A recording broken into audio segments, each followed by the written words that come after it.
ikintu gusobanuriye cyo ubwacyo kigomba kukumvisha ko no mwivuga butumwa ryabanje harimo ubukoroni. Uretse no mu rwego rwa politike gusa, no mwivuga butumwa harimo ubukoroni, kuko ababubwirije mu ibyo bihe babikoraga bashingiye ku nda zabo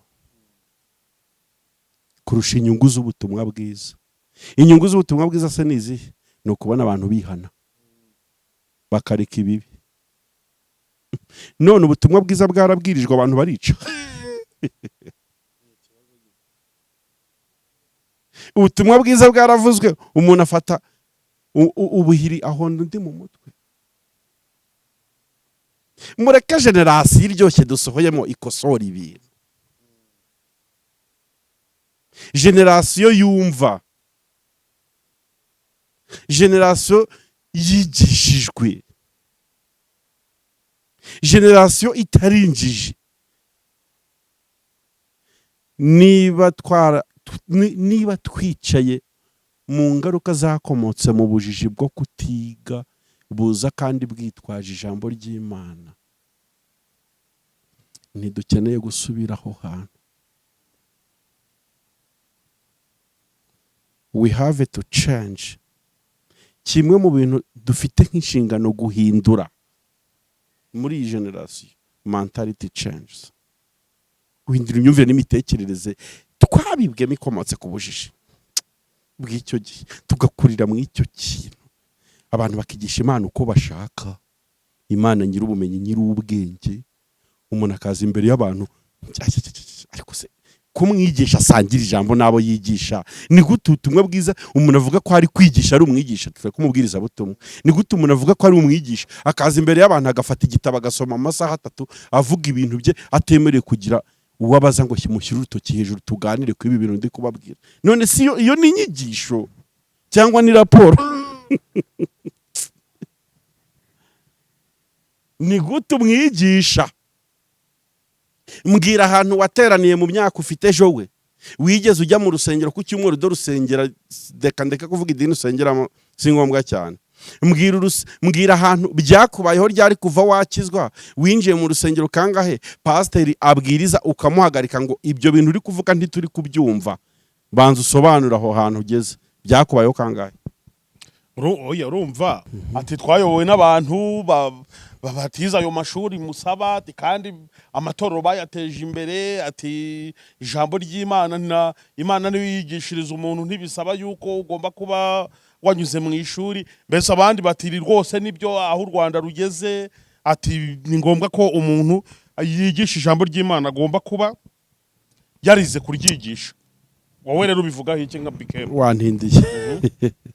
Bari wantindiye cyane. Cyo ndashaka kubwira ibintu bitatu. Special dealers, waba ukeneye kugura cyangwa kugurisha inzu, ikibanza cyangwa imodoka, gana Special dealers. Nabifuza gukodesha mutugane, tubafitiye serivisi nziza kandi inoze. Muri Special dealers umukiriye n'umwami. Dukorera Kibagabaga imbere ya Saint Nyasi. Ku bindi bisobanuro waduhamagara kuri 078 48 55 035. Nshuti bakunzi ba IYOBOKAMANA TV, turabasuje mu izina rya Yesu Kristo. Ni kwa kundi mu miyere ko tugira gutya tukabakorera inkuru ziba zigeze zitandukanye, cyane cyane ziba zigenda zitrendinga mu ruhando rwa gospel. Turi kumwe rero na Bikem, dusanzwe dukorana ibiganiro bitandukanye.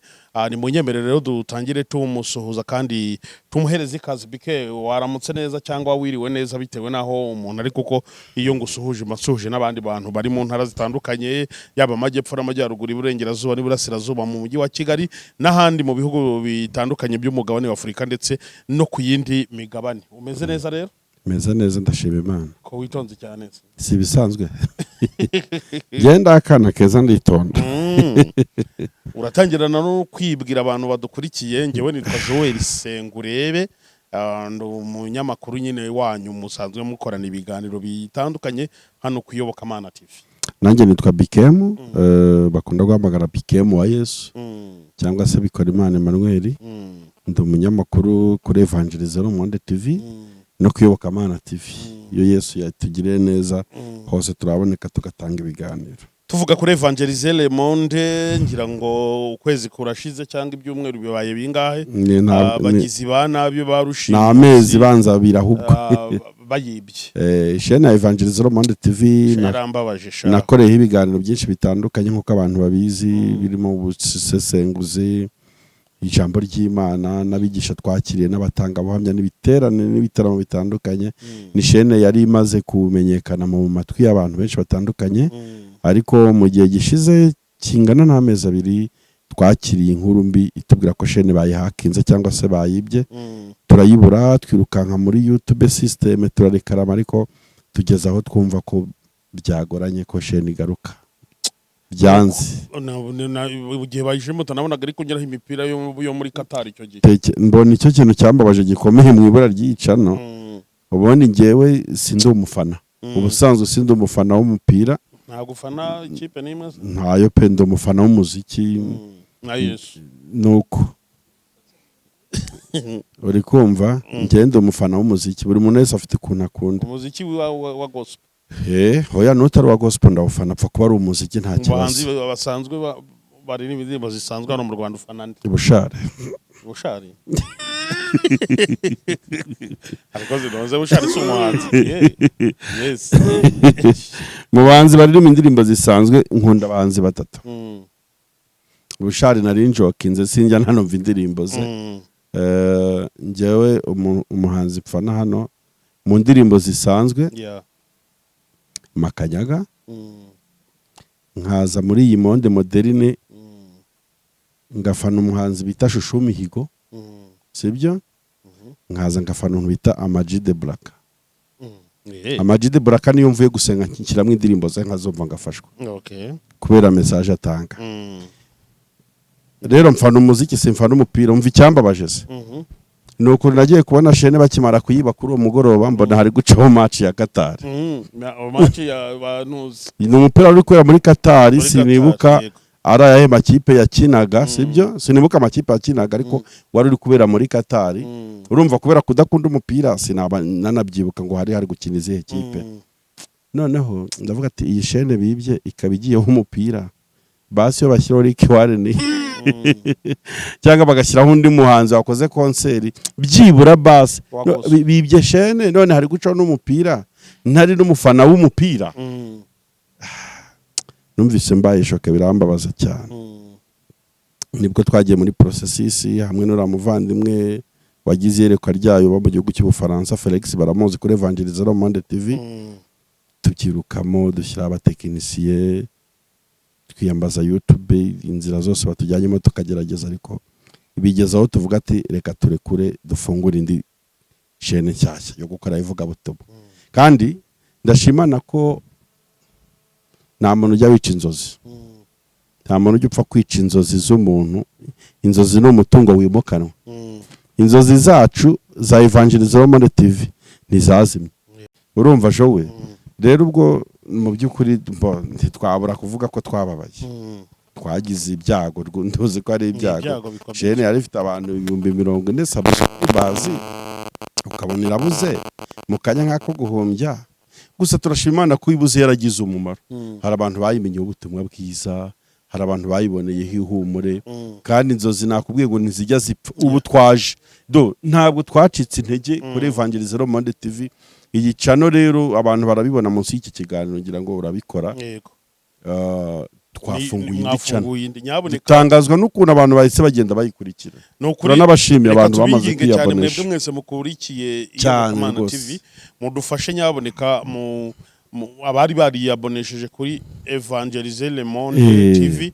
Iyo link iri hasi rwose niho wanyura n'ubundi kongera kuba abone nyuma yuko nyine abagizi ba nabi cyangwa ibyo bisambo nyine biduhekuye nyabone mudufashe sambo byibisha ubwenge mugaruke nyine kugira ngo ibintu byose bigende neza. Oya biraza kugenda neza turizeye. Turajya ducishaho n'ubundi za gahunda zacu, ariko twabazaniye content nshya ifite imbaraga cyane. Reka ndeke kuyivuga abantu bazayirebera. Content nziza rwose kuri Evangelisez le Monde TV, kandi ntituzabatenguha kuyibagezaho buri munsi. ndabizi abantu bazishima kubw'ibintu bigiye gutambuka kuri Evangelisez le Monde TV. Ubu noneho imbaraga zikubye kabiri. Turakorana intego nyinshi zitandukanye. Okay. Hanze abimeze utere. Ngira rero ngo birumvikana, reka tuve mu bisambo by'ibye Evangelisez. Ntabwo ari by'ibica bibiriya. Kwigarukire rero mwiyobokamana TV hano mu Rwanda. Nta kindi kirimo kiravugwa BK, harimo haravugwa inkuru ijyanye, ariko n'ubundi ntabwo ari inkuru nshyashya kuko yari yarigeze ivugwa, ariko noneho nyine RGB yongeye irayitsindagira avuga ati abantu bakorera Imana cyangwa abayobozi b'amadini n'amatorero babwiriza ijambo ry'Imana ni ngombwa ko bagomba kuba bararyize kugira nyine ngo bigire umusaruro n'umumaro mwinshi. Bavuze rero yuko nyine umuntu agomba kuba yarize amashuri by'ubuza 6 cyangwa basi yarize wenda iyo teologiya kugira ngo abone uburyo abwiriza ijambo ry'Imana cyangwa yigisha ijambo ry'Imana. Ni ibintu rero biri kuvugwaho ibintu byinshi bitandukanye, bamwe barabyemera abandi bakabihakana bavuga bati twebwe twigishijwe n'umwuka wera, twigishirijwe rusesamanza, abandi ati kizabonwa twarayigishirijwe zakanyarira za samatari zaratwigishije, ati byo RGB iri kuzana byo kutuganisha mu mashuri yo kwiga biology cyangwa ibiki ntago bitureba, twebwe Imana yaratwigishirije. Byateye bombori rero hari amashuri dusangiye, hari amashuri abisi basangiye, n'iyise ni ishuri niko muririmbye yaririmbye, ariko noneho ayo ni amashuri y'ubuzima, ariko noneho ubwo RGB ngira ngo igeze noneho muri ibintu biri scientifique ko umuntu akwiye gukora ibintu azi, ariko se ubundi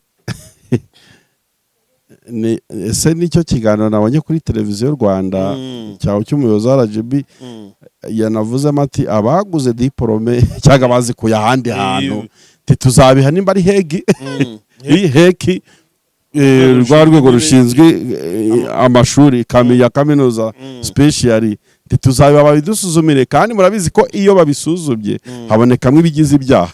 Iyo nyine basanze warayiguze nibyo by'ibyo hehe se aha naha se no mu biryogo rumva bakakurayo diplome. Ubwo iyo nakoroye uri kugendera ku y'ikigano nabonye ndatekereza kuko nicyo cyaje mu izo ngingo zitandukanye. Hamaze iminsi ngira ngo no musibe ejo byarabaye mu turere dutandukanye tw'igihugu, RGB igenda yibutsa abayobozi b'amadini n'amatorero cyangwa abantu wenda yuko bagomba kw'ibyo bintu imyaka 5 babahaye. Ubundi RGB urabizi ko yigeze bivuga isaba yuko umushumba cyangwa umuntu uyoboye itora agomba kuba yarize, bakiraho kondisiyo babaha imyaka 5, bavuga ngo mu imyaka 5 izashira ibi bintu byose mwaramaze kubigeraho. RGB icyo yakoze yabibukije ko kuva mu kwa 9 k'uyu mwaka muri Nzeri iyo myaka 5 yashize ko bigomba gukirwa mu bikorwa. Iyo link wayiha abantu byavugiwemo, link imeze gute y'icyo kiganiro urumva rero babibutsa nyine yuko bagomba nyine gushyira mu bikorwa ayo mabwiriza kubera yuko imyaka 5 bari barahawe yarangiye.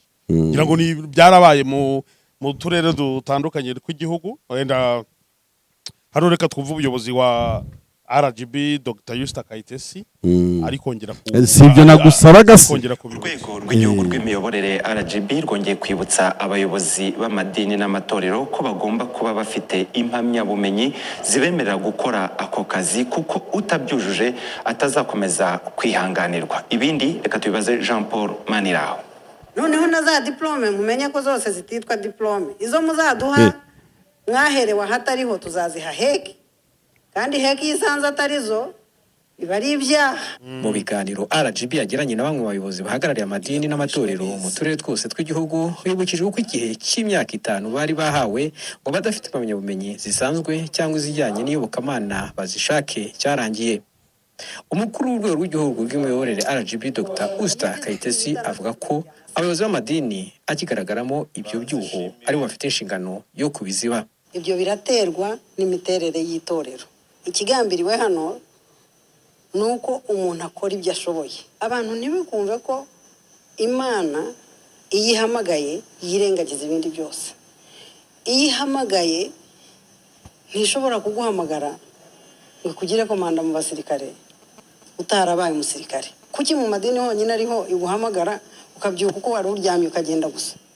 Kandi ngira ngo mwana namaze kubibona n'abandi bamaze gukorera ibindi byaha kuri YouTube barakurikirana. Nabo rero niba hakorera ibyaha bagakora ibyo bitemewe, amategeko azubahirizwa nkuko bikwiye. abitabiriye ibi ngira ngo wenda tugarukiye aho urumva umukuru w'urwego nyine rwa RGB ari kubisobanura abibutsa ko imyaka 5 bari barahawe yarangiye anavuga ati ntabwo wajya kuba umusirikari cyangwa umupolisi utaranyuze mu ikosi kuki mu madini n'amatorero ho mushaka ko abantu babwiriza ijambo ry'Imana abantu bakayayobora ariko umuntu yakomoza ku cyo kwiga ngo mwigiye zakizabonwa na ariko ibyo nibyo ni commentaire y'umunyamakuru yego twababwira kwiga mukavuga ati twigiye rusesamanza kizabonwa n'ahandi ati ibyo ni bike urumva iyi nkuru rero abantu benshi bakomeje bayitanga bitekerezo kuri social media bamwe bavuga batereka reka ati tumaze imyaka myinshi ati twayobowe n'abantu ati twayobowe n'abantu batiza ayo mashuri musaba ati kandi amatorero bayateje imbere ati ijambo ry'Imana Imana niyo yigishiriza umuntu ntibisaba yuko ugomba kuba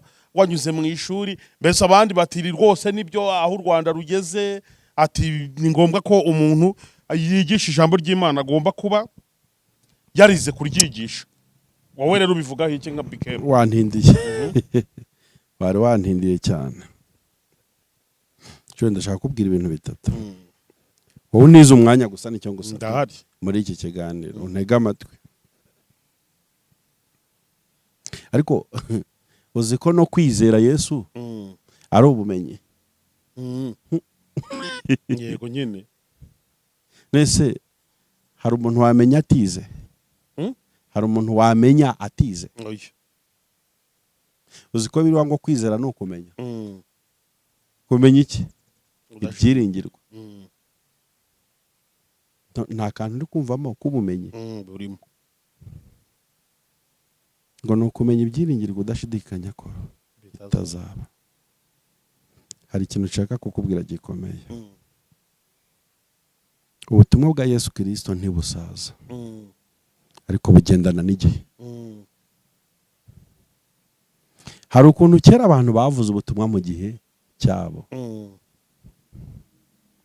ab'icyo gihe babyakira utyo babihawe uko amagenerasiyo agenda aza none hava iyi generasiyo ejo hakaza indi niko ubwenge bwa muntu burushaho kwiyongera niko n'ubumenyi burushaho kwiyongera niba hari umuntu wakora ikosa rikomeye ni uwarwanya igitekerezo cyo kwiga uzi ko ibibazo Afurika ifesinga uyu munsi tukirimo ndavuga Afurika none reka tubyitirire twese dusohoke no mu nsengero tureke kubishyira kuyobokamana gusa uzi ko ibibazo Afurika ifesinga uyu munsi n'ubu buzima bw'abanyafurika busa n'ubukomeje kugorana ubwo impamvu tubwise ubugoranye wenda turaza denifaso y'imibereho denifaso ekonomike denifaso politike denifaso sociale uzi ko n'ubu tuvugana turacyari mu ngaruka zikomoka ku bujiji bw'abatubanjirije ndavuga noro ndabigeneralije tubikure no mu by'isengero kugira ngo ubanze wumva ukuntu injiji ikora kandi ikoreshwa bibi kandi injiji hari igihe bitazi ko ariyo ikiringira ubujiji bwayo kubera ko itigeze ihura n'amahirwe yo kwiga no kumenya ko uri injiji yo kwigisha nabwo n'ubwenge n'ubwenge Afurika yabayeho mu bitekererezwa tutari kuri capacity yo kwitekerereza donc abantu bakatwigira uko tubaho bakadukorera umurongo w'ubuzima bwacu n'imibero yacu bakabidegarika ibyo bari kubikora mu nyungu zabo bwite kugira ngo barebe ko bacuruza ubujiji bwacu urumva ingaruka byatugezeho ubu ngubu periode tugezemo Joel bino bintu nabihereye kure kugira ngo nze kwinjira muri iki kintu RGB igezeho cyo mu matorero hano iwacu mu Rwanda wabanje kumva neza ikintu ndi gusobanura n'ingaruka ubwacyo cyagize ku mugabane wose muri rusange n'u Rwanda rurimo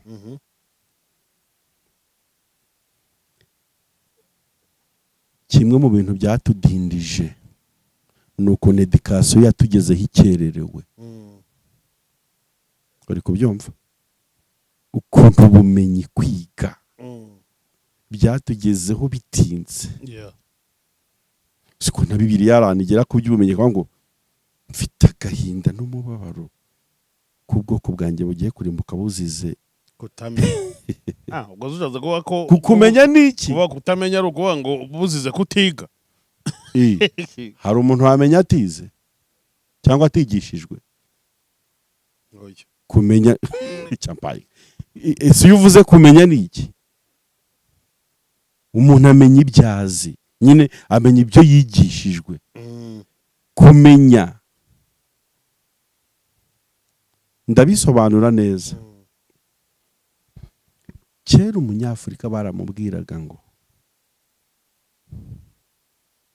uwo muntu uri kureba imbere yawe ntabwo ari umuntu, ubwo ni inzoka,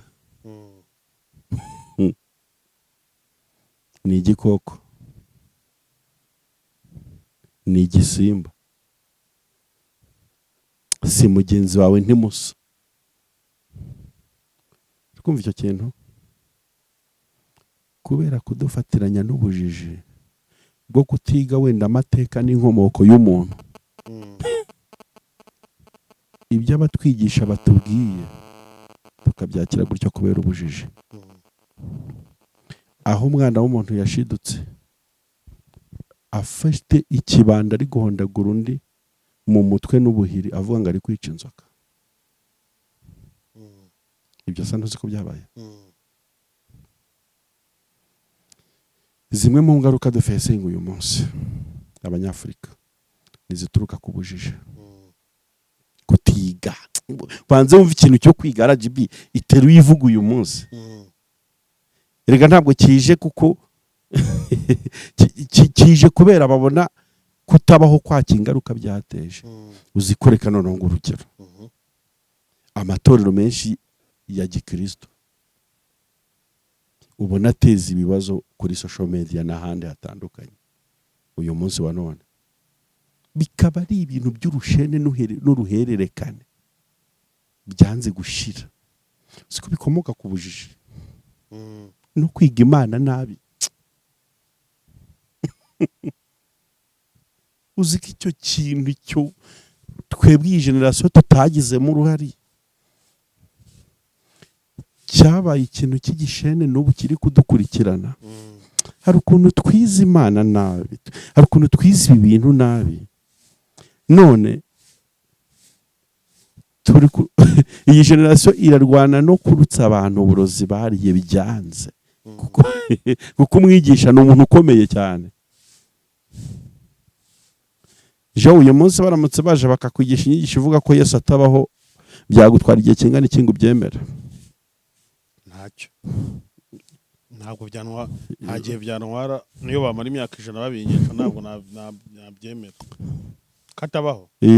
Byangora. Nese ufite ibintu biri practical physical bifatika byakwemeza ko Yesu wowe baretse ibintu byose ugiye kunsubiza bishingiye ko wize. Ibintu byose ushaka kunsubiza bishingiye ko wigishijwe. Rero twagize ibyago muri first impressions zacu duhura n'abigisha babi batwigisha nabi, dukura nabi, dukurana imyumvire n'imitekerereze mibi. Kubera iki? Abatwigishije, abigishije izo generation ntabwo bari bafite impamvu y'ubutumwa bwiza ku mitima yabo nk'icyifuzo nyamukuru. Bashakaga kuduprofita bitwaje ubutumwa bwiza kuko bari bazi ko ari ijambo ryiza rikwiye gusora neza mu matwi yacu no kumvikana. Bituma n'abanyabwenge muri twe bameze nk'abakomeje guhinduka injiji kuri ibyo bintu kubera kwigishwa nabi. Yego. Kabiri, twagize amahirwe akomeye muri iyi generation education yateye imbere ku buryo ubu none ushobora gukora ubushakashatsi ukajya no kuri Google ukabaza ati okay, Imana ni iki? Amateka y'isi ni ayahe? Quelle est l'histoire du monde? Uyu munsi dufite iyo capacity, ariko abo muri izo generation tuvuyemo batabashije kwiga, ntibari bafite ubwo bushobozi, ahubwo babandi bashakaga inyungu zabo bwite, bazanye ubwenge bwabo bataje kubuduha ngo bugire icyo butumarira, ubwo baje kubuducuruzaho. Dore ikintu gikomeye rero tujya twibeshyaho mu madini. Icya mbere, dushobora kuba tujya dutekereza ko Yesu atize. Kabiri, twafashe ubutumwa bwiza bwa Yesu Kristo tubuhindura nk'aho ari ibintu by'abaswa, bidasaba n'ubwenge na filozofi kugira ngo ujye kubikora, cyangwa ujye kuba umushumba, cyangwa ujye kuba pasiteri. Kandi nyamara mu ntumwa za Yesu Kristo, mu bantu bagendanye na Yesu, kugira ngo abizere kubohereza ku matere kujya gukora ubutumwa bwiza no kubuvuga, yarabanje arabigisha. Yarabanje niyo mpamvu bitwa abigishwa. Yarabanje arabatrayininga, ababwira iby'ubumana bajya kwamamaza, abaha umuronko n'umuyoboro n'intego na misiyo. Arangije abagirira icyizere, kandi icyo cyizere ntiyakigiriye abantu bose bamukurikiye icyo gihe, yakigiriye bake muri bo bemeye kwigishwa, bakitwa abigishwa. Baraza bare influence, batubyazamwe abakristo b'uyu munsi. Nibyo ndi kukubwira, amateka n'inkomoko y'ubujiji nicyo bishobora gukorera ikiremwa muntu mu gihe umuntu atateye intambwe yo kumenya cyangwa yo gukora ubushakashatsi ku byo yemera. Kwemera ntabwo ari ukwemera mu kigare. Ikindi, kwemera kwa benshi mu bihugu bitandukanye kwagiye gushaka guhinduka obstacle cyangwa imbogamizi ku bandi. Kugeza uyu munsi u Rwanda ntabwo rurwanya Imana, ntirurwanya iyobokamana, ariko rurwanya umuntu ushobora kugira imyemerere ibangamira abandi.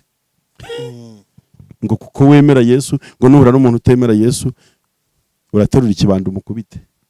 Oya, imyemerere yawe ni yawe, ntabwo ngomba kugirwaho ingaruka nuko wemera. Ubwo buri wese mu myemerere ye akwiye kuba unique nyine, akabigumana. Uyu munsi rero iki kibazo RGB ikozeho ni ikintu kigiye kutumvikana muri bose bacyumva, kubera cya kibazo navuze cy'ukuntu nyine twarezwe, cy'ukuntu ubutumwa bwiza bwadusanze tumeze, cy'ukuntu ababutuzaniye byari mu nyungu zabo kurusha iz'umurimo w'Imana, sibyo?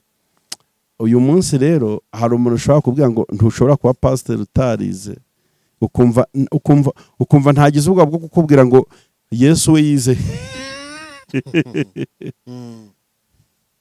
Yesu se yiga utari we nyiri ubumenyi nyine.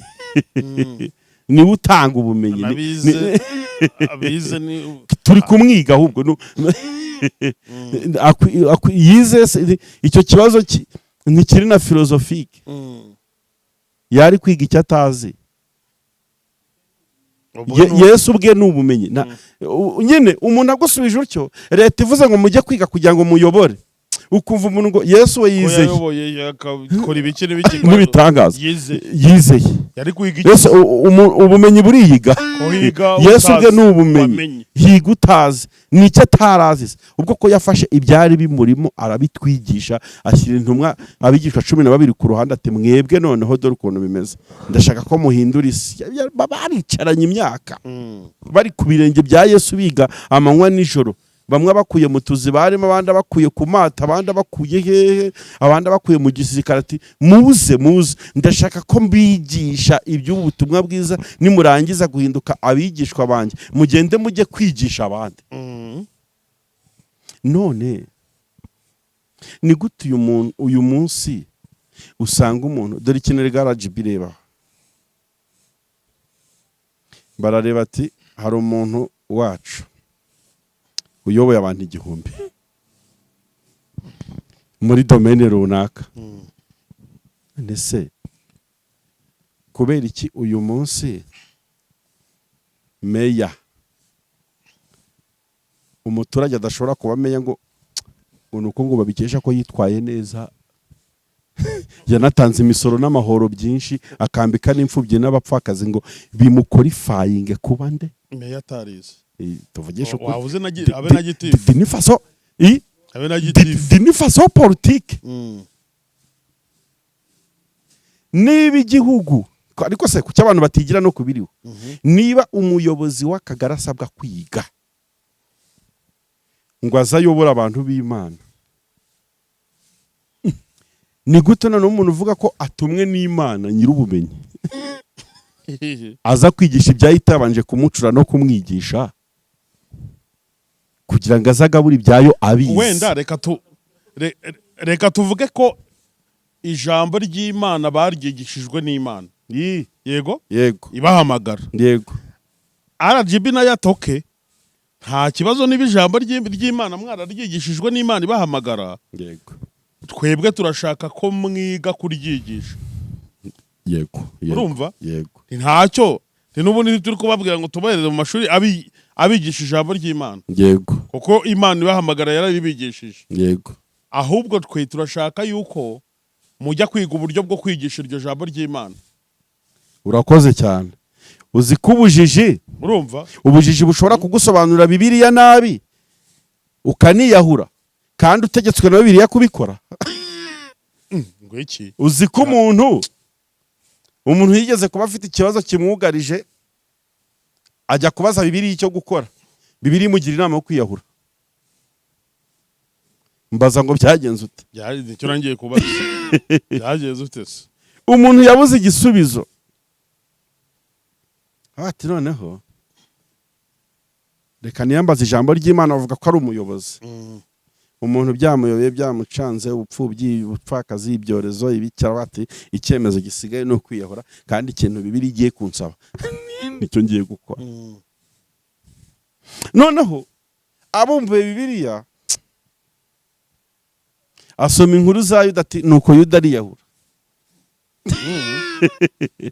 Nyuma nuze ko Yuda agambanira Yesu yafashe icyemezo cyo kwiyahura. Yego. Kubwo ikintu yakoze utyo yakoze. Noneho arabati ndabona igisubizo cyatangiye kuboneka. Afunguye n'ahandi aga ku kindi cyanditswe kirabati genda nawe ugira utyo. Ahita yiyahura. Yego. Uzi impamvu yiyahuye? N'ubujiji. Ntabwo yiyahuye. Ntabwo yiyahuye kuko ari cyo gisubizo Bibiliya imuhaye. Yiyahuye ahubwo kubera ko yabyajije umusaruro amakuru atariyo mabi. Dore ingaruka none zo kwigisha ijambo ry'Imana uko ritari bishobora kugira. Bishobora no guhesha umuntu kurimbuka. Wanayobye intorereka. Umfase. kandi ahubwo ibi bintu leta mbona iyobowe n'umwuka w'Imana ku rwego rukomeye. Dore impamvu ntabwo ari kure ya RGB. Dore impamvu uraho hafi aho kwiga ngo hamagarwa wabanza ugahamagarwa ukiga. Reka turaza kubyorosa byose tubifatikanye uhamagara no kwiga no mwuka wera kuko bashobora no kuza kukwandikira bakubwira ati umwuka wera niwe wigisha mwabana mwe nimureke tugomba kugenda nka Gideyoni. Bakubwira ko bigiye mu rusesamanza. Uri kumva akakubwira ati twebwe twigiye kanyarira. Irumva. Noneho umva ikiriho rero hariya narinde kukubwira. Uno muntu wagiye kwiyahura kuko Yuda yabikoze. Urumva yasomye ijambo ry'Imana agira ngo rigiye kumuyobora. None niryo rimwishe. Uzi ingaruka uzi impamvu byamubaye kuriya. Dukwiye kumenya mu ijambo ry'Imana Imana yandika iki kintu n'iki yashakaga kutubwira. Context. Yandika iki? Yandika ikintu runaka. Bibiliya. Context wayimenya utize. None ushyikiye RGB rero Yesu mwami. Nuri sinindi utabi ariko RGB hari ikintu yavuze cyiza. Ntabwo yabujije abantu kwemera Imana no kwigisha no kubwiriza ubutumwa bwiza. Oya RGB rega ntabwo yigisha. RGB kuvuga kubayobora abantu kuko aba bantu bayobowe icyambere na RGB. RGB ikisaba. RGB ntabwo iri gusaba abantu kujya kwiga ijambo ry'Imana. yo yemera yuko ijambo ry'Imana ushobora kuba ryigishijwe n'Imana iguhamagara ahubwo irashaka ko ujya kwiga kuryigisha kugira ngo utayobya abantu. Dore impamvu zo kwigisha ijambo ry'Imana nabi rero ari bibi nyine bishobora kugira ingaruka mbi ku gihugu mbi cyane, sibyo?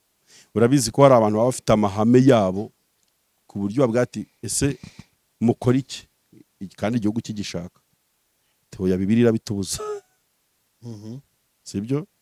Kandi no kubikora wenda nta cyaha cyari kirimo, haba ku Mana haba no kuri leta, ariko kubera kwiga nabi bikagira ingaruka ku gihugu.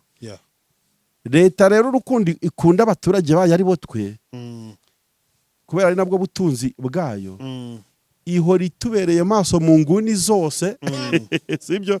Inarwanda n'ikintu cyose cyaje kiyorosha idini kugira ngo gihungabanye umutekano w'abaturage cyangwa cyangize ukwemera kw'abaturage cyangwa gishyira abantu mu bujiji. Niyo mpamvu uyu munsi leta irakora ibintu n'ubundi muri za nyungu z'umuturage. Baravuga ngo uyu munsi nimba witwa pasiteri, ukaba witwa bishopu, ukaba witwa apotre, ukavuga ko ugiye gushumba abantu miliyoni, amahame ni ibintu ugiye kwigisha abo bantu ugiye kuyobora. Ufite Yesu ruse scientifique, reka tubivuge gutya, ufite Yesu ruse scientifique igukorifayinga koko kw'ibyo bintu ugiye kuvuga no kwigisha abantu ubizi, ubifiteho ubumenyi kugira ngo barwanye ko abantu bazayobywa. Ahubwo iki cyemezo abanyamadini ubwabo bari bakwiye kuba bashima RGB ku kintu nk'iki yafashe nk'icyemezo, kuko ni n'ibintu natwe bigiye kuza bikadufasha, kuko hari ukuntu twagiye twiga ibintu nabi bikatugiraho ingaruka, tugafata Bibiliya tukayenterpreta twebwe uko dushaka, ariko ntituyenterprete ko uko ishaka, kuko ijambo ryose muri Bibiliya rifite impamvu ryanditswemo n'icyo ryashakaga kudusobanurira. Hari igihe dushaka kuyisobanuza ubuswa n'amarangamutima yacu, tugashiduka tworetse Bibiliya mu murongo, kajya kubona Aburahamu yatanze Isaka ku mwana we nyine rukumbi yari afite. Umuntu ati muzane ba Isaka banyu, uzi ba Isaka twataye. Isaka abaye ku isi n'umwe, ndetse niye mu biterane ntihari umugore waradutse wirirwaga yitangisha abantu. Isaka dukwiye kubanza gusobanukirwa ni irihe somo umukristo akwiye kwigira ku nkuru ya Isaka na Aburahamu. Kubera iki Imana yasabye Aburahamu gutamba Isaka? Ni iki Imana yashakaga kwigisha, cyangwa ni iki Imana yashakaga ko twigira kuri iyo nkuru? Imana yashakaga ko kureba igipimo cy'urukundo tuyikunda, ko twakwemera kuyiha tukayiha n'ibyacu twese. Nujya kwenterpreta ibyo bintu ukabyigisha nabi, ukabwira abantu ati muzane ba Isaka banyu, mutambi nyine, sibyo? Yego, ngo Isaka ni ikintu ukunda kurusha ikindi. Niko binameze koko. Uriya mwana kuri Aburahamu yari impari, donc cyari cyo kintu afite ahenze. Umva urukundo Imana idukunda se. Imana ibishaka kureba uko tuyifata nuko tuyitekereza. None se kuki abantu batajya bagaruka inyuma ngo bibuka ko Isaka atabaye agitambwa? Hoye ikintu Imana yashaka kuri Aburahamu yari yakibonye. Ntiyari agikeneye Isaka kugira ute, ko yashakaga umutima wa Aburahamu kureba nimba yabikora. Ubwo se we niba gutuma Isaka ko Isaka yagarutse, we bazamugusubiza. Urumva ko uziba Isaka twatambye, urumva ko mu biterane byo kubaka urusengero cyangwa mu biterane bakavuga ngo rura rusengero ngo ni Yesu. Urumva ni interpretation ngo utagira icyo utanga ngo urabuvuze ngo nabambwe n'amarangamutima, ngo nugitanga ngo urabumubambuye. Voilà, ngo none abambwe cyangwa tumubambure. None se kandi wibuka ko abo bantu bavugaga ko ngo nabo bari kwigisha ijambo ry'Imana. Nyine nibyo nkubwira, nicyo RGB saba rero mujye kwigisha. Voilà, ntabwo ari uko Imana bajya kuyiga, oya, ahubwo ibyo muvuga ko mwemera nimwige kubitanga, mujye kubyiga nyine mutange ibintu mwiza, nimwige kubitanga. Ukabona umuntu ureba ukuntu ubujiji bugira nabi kandi bwatugizeho ingaruka, ku buryo abantu ushobora kubaho wizera ubugingo mu itorero kandi uri umupfu wigendera, na Kristo atarigeze akumenya nawe mutarigeze mumenyana, ahubwo ubitse amakuru mabi kuri Yesu kubera ukuntu wayahawe nabi. Ukabona umuririmbyi ari kubyina imbere y'abantu rega yambaye ubusa ngo ni Dawidi, bari gutambira Imana ngo na Dawidi ngo byamubayeho, ngo atambira Imana ngo umwitero nguragwa, ngo natwe nimutureke ngo dutambe. Ahubwo se Dawidi sugira ngo uretse ko Imana yamudefanze gato, ubundi Dawidi ugira ngo we kira kintu yakoze ntigisebeje umuntu w'umwami kubyina gato umwitero. Buretse nge sintindaho, oya nyine umva aho nshaka gutinda, umva aho nshaka gutinda. Ariyo mpamvu abantu bakwiye kwiga. Ndashaka gutinda ku kintu bita context. Umwitero wa Dawidi waguye ari kubyinira Imana, ni iki dukwiye kuba tubyigiraho. Ntabwo igitangaje kuri Dawidi ari umwitero we waguye, ubwo biriya bintu ni igisebo koko n'umugore we yarakwiriye kumukwena, kuko nta mwami wo kwambarira ubusa imbere y'abaja n'abagaragu. Ijambo Dawidi yavuze ko umugore we ryamubayeho, ariko umugore kuba yaravuze ati umuntu w'umugabo ujye kubyina wambarira ubusa abagaragu koko uti imyenda muri ni igisabo yarasabye Dawidi mu ruhande rwa abantu nabo rero ngo Dawidi ngo yaratabye ngo umwitero reka ntambe. Ntabwo isomo dukwiye kwigira ku mwitero wa Dawidi ari uko natwe dukwiye kubyina imbyino zitabaho kugira ngo twambarire abantu ubusa. Dukwiye ahubwo gukuramo isomo rivuga ngo n'umunyacyubahiro isi yose iha icyubahiro, burya nawe birashoboka ko yaca bugufi imbere y'Imana akayiramya. Ibintu byabaye kuri Dawidi kugira ngo Dawidi abyinire Imana umwitero gwe, it was not a plan. Ntabwo yari plan ya Dawidi. Dawidi yabyiniye Imana, mu kubyinira Imana agirira amagisida. Bityo rero tugaruka ku ntego kuri sije yacu. Hari icyanditswe nshaka gusomera rero. Icyanditswe somera mu Baroma ibice 10. Abaroma ibice 10 umurongo wa 12 ugeze kuri 14. Ibice 10 umurongo wa 12. Kuko umuntu wese uzambaza izina ry'umwami azakizwa. Ariko se bazamwambaza bate bataramwizera? Kandi bamwizera tugendane. Bazamwambaza bate bataramwizera? Wumvise ko mu kwizera hazamo akantu k'ubumenyi cyagiye dutangira ko kwizera ari ukumenya. Yego. Kandi wamenya atize. Kandi bamwizera bate bataramwumva? Kumva buretse gato. Bamwizera bate bataragira ute? Bataramwumva. Bivuga ngo kumva ni ukubwirwa amakuru. Yego. Kandi bakumva bate ari nta wababwirije? Urumva ko biri kuzamwa abantu. Yego. Kandi babwiriza bate batatumwe? Basi babwiriza bate batatumwe? Nkuko byanditswe ngo mbega uburyo ibirenge by'abavuga ubutumwa bwiza ari byiza. Nsomera noneho mu Baroma 8 ibice 8 29 kuri 31.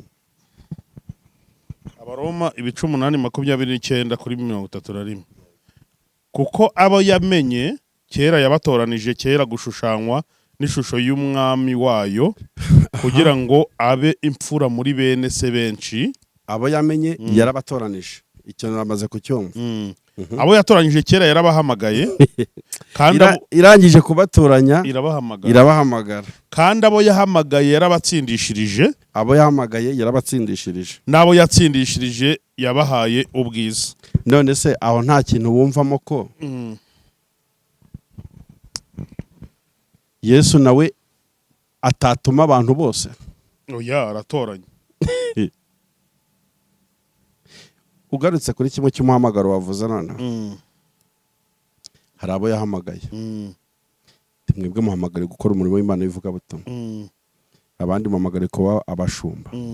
Abandi muhamagare kuba abahanuzi. Abandi muhamagare wibe. Ndetse no umuswa we kuba yaratekereje gushyiraho department ubwami bwe bugomba gukoreramo bitewe n'inyungu z'ubutumwa bwiza. We urabona yaribeshye kuvuga ngo nihabeho umuhanuzi, habeho umuvugabutumwa, habeho apotre intumwa, habeho umushumba.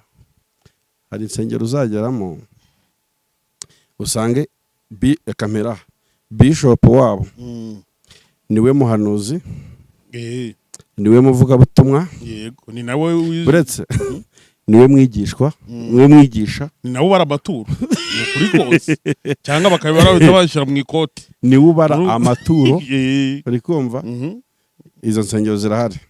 Umuntu umwe nyine ashobora kuba militirore, yego birashoboka ko aba militirore, baretse birashoboka ko aba militirore, birashoboka. Oya suko oya wese nta bintu zibirenze bitatu, ari kintu nshaka kukubwira ku buryo waba mu rusengero ukaba uri bishop uri umwigisha w'ijambo ry'Imana. Baretse ntuzi kurya, ndabizi, ntuzi no gusenga, ndabizi, ntuzi no kuririmba, ntuzi no kuba umunyamakuru, yego ntubifite uri umwe, abikora rimwe ntibishoboka. Dukwiye kubana nk'ingingo za Kristo. Kuba mu rusengero nshumbye hinjiyemo umuhanuzi nanjye ndiwe, singoba ahubwo ndorohewe. Urusengero nshumbye ndi umuhanuzi, ndi n'umushumba, ndi na apotre, ndi na bishop. None urebe ukuntu abantu bakora ibintu mu nyungu zabo kurusha ubutumwa bwiza bwa Yesu Kristo. Iyo winjiye mu rusengero uri umuhanuzi unduta, wabisigiye kundusha, ndakurwanya kurusha kugushyigikira, kandi naringize chance. Naringize chance ikomeye, ngiye kuba umushumba ufite n'umuhanuzi ukomeye mu rusengero. None aho kugira ngo mbyishimire, mbabajwe nuko mu nzu y'Imana hinjiyemo umuhanuzi undusha gusigwa muri iyo mpano. Bivuga ngo abantu bigishijwe ibitari ubutumwa, abantu benshi bazanye ubutumwa bwiza mwaka karere ro muri Afrika, ariyo ngaruka byatugize erega nibyo by'ubujiji no gutemera nibiki. Dukwiye no kujya mu mizi tugacukumbura. Buretse Joel babarira, Joel kuri kwihuta, dukwiye no kujya mu mizi tugacukumbura. Hari ingaruka imwe twasaruye mu byo twabwiwe nabi. Abantu benshi bigishije ubutumwa bwa Yesu Kristo badashaka ko buduhindura tugasa na Kristo, ubwo bashaka ko tuba abayoboke babo.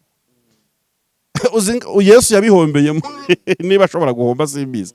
Nwango bo bazanye Yesu nk'intera mvugo yihutisha misiyo yabo nk'iturufu, ntiyari misiyo y'ubutumwa bwiza, ubwo yari intera mvugo.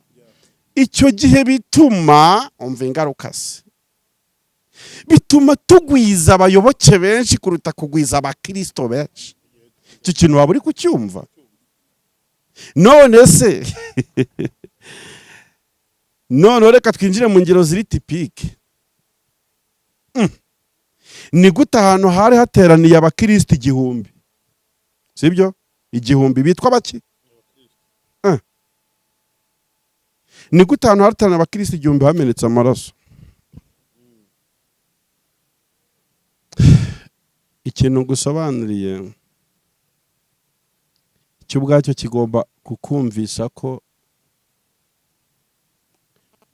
no mwivuga butumwa ryabanje harimo ubukoroni. Uretse no mu rwego rwa politike gusa, no mwivuga butumwa harimo ubukoroni, kuko ababubwirije mu ibyo bihe babikoraga bashingiye ku nda zabo kurusha inyungu z'ubutumwa bwiza. Inyungu z'ubutumwa bwiza se ni izihe? Ni ukubona abantu bihana bakareka ibibi. None ubutumwa bwiza bwarabwirijwe abantu barica. Ubutumwa bwiza bwaravuzwe, umuntu afata ubuhiri ahonda undi mu mutwe. Mureke generasiyo iryoshye dusohoyemo ikosora ibintu. Generasiyo yumva, generasiyo yigishijwe, generasiyo itarinjije. Niba twicaye mu ngaruka zakomotse mu bujiji bwo kutiga buza kandi bwitwaje ijambo ry'Imana, ntidukeneye gusubira aho hantu. We have to change. Kimwe mu bintu dufite nk'inshingano guhindura muri iyi generasiyo, mentality changes.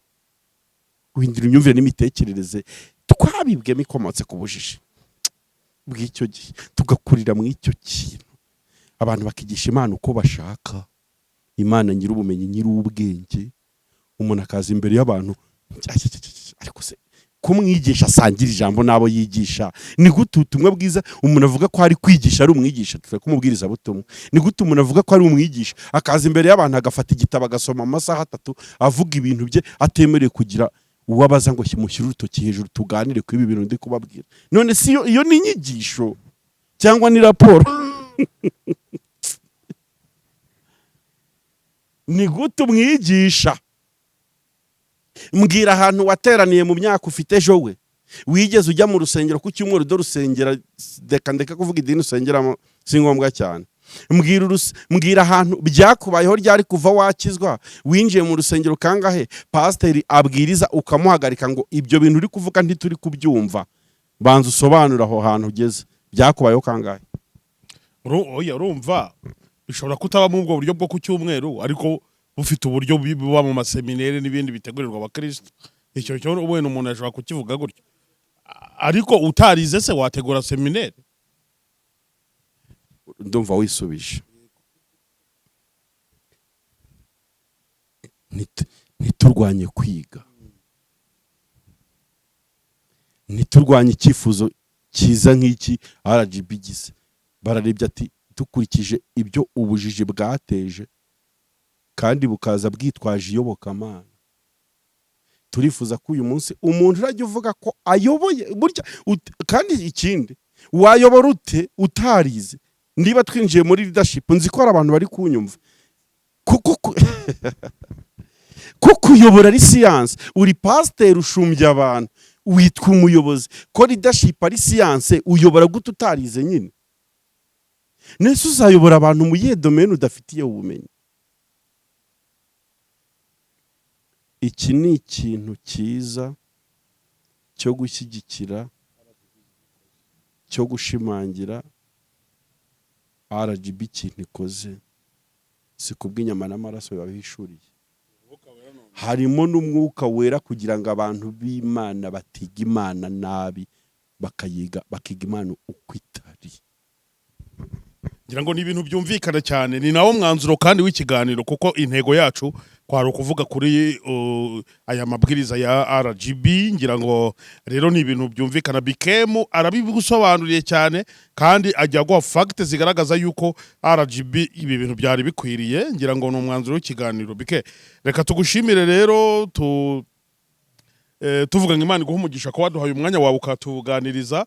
Ikiganiro nk'iki nakagaruka kuyobokamana, dukunda kubakorera ibiganiro bitandukanye. Reka tubashimire rero kuba mwari mudukurikiye, Imana ibaho umugisha. Tubibutsa yuko Evangelisez le Monde TV nyuma yo kwibwa nyine turabasaba iyo link y'umunsi rwose, reka dusoze ikiganiro ariko tuvuga mugende mwongere mwiyaboneshe kugira ngo dukomeze kwagura ubwami bw'Imana mu buryo butandukanye. Imana iguhe umugisha.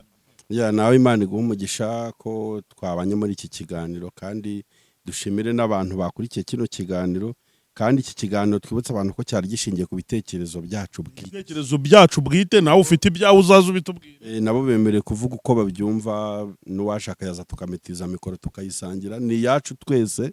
Asante. Thank you.